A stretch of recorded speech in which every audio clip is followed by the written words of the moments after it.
Can you tell us about your academic career?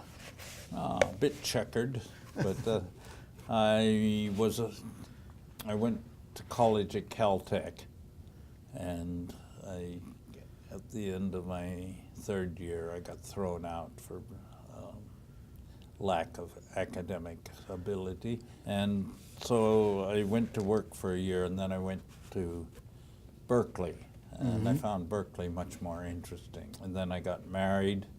I get frequently accused of being English, but in fact I am 100% American.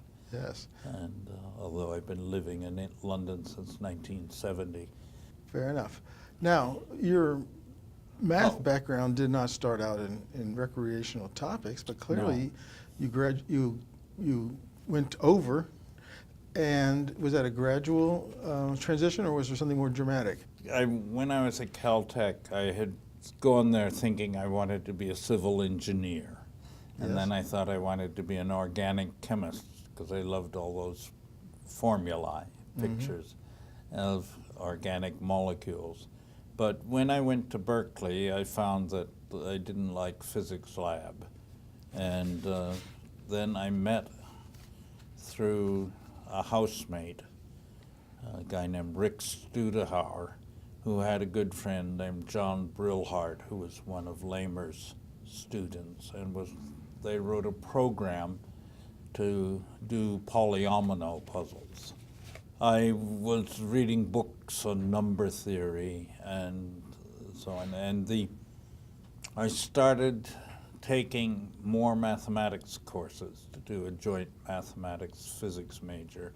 And I took set theory and algebra and number theory, and I thought to myself, why have they been hiding these from us? You know, they should be teaching this in high school. And in my number theory course, which was taught by D.H. Lamer, and good man, yes, and he gave a problem, and I solved the problem, which is how many ways can you write a number as a sum of consecutive numbers? And it has a very elegant solution. It's the number of odd divisors. I won the prize, which was a copy of the textbook, and I still have it. I treasure it. And so I got into graduate school, and by the time I'd finished graduate school, I had written 3 papers, and one had even been published already, maybe the second one. Your collection that I'm aware of is historical in the sense that for a given problem you trace its heritage. Right. But it seems to me that how can you do that? It seems to me you have to just be a vacuum cleaner and find everything and then arrange it into categories. Right. That's what I've been doing, and I read stuff at SOAS, School of Oriental and African Studies in London, and the British Library, and University College, etc. London is a great place if you want to do research, because you have all this access to these wonderful collections. Do you have help, or are you out there by yourself? I'm pretty much by myself, but I do correspond with people, but it takes effort to do that.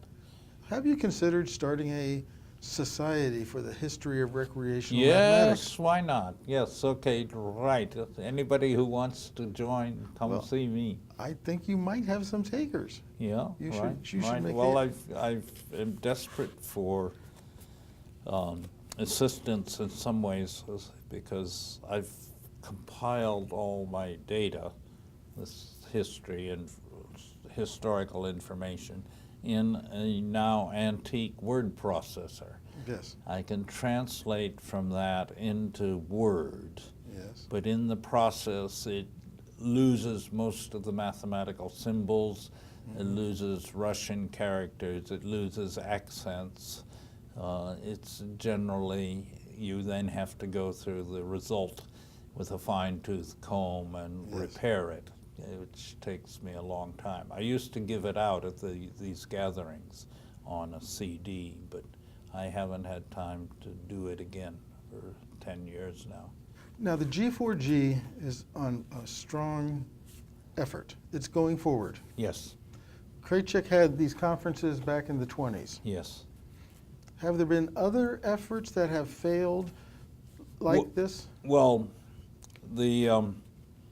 when Richard Guy bought the Strenz collection, Yes. now if you were looking at the Escher exhibition, you will see some book plates for the Strenz, Eugene and Willie Strenz. Yes. That is the collection which Guy acquired for Calgary, and that collection has been expanding.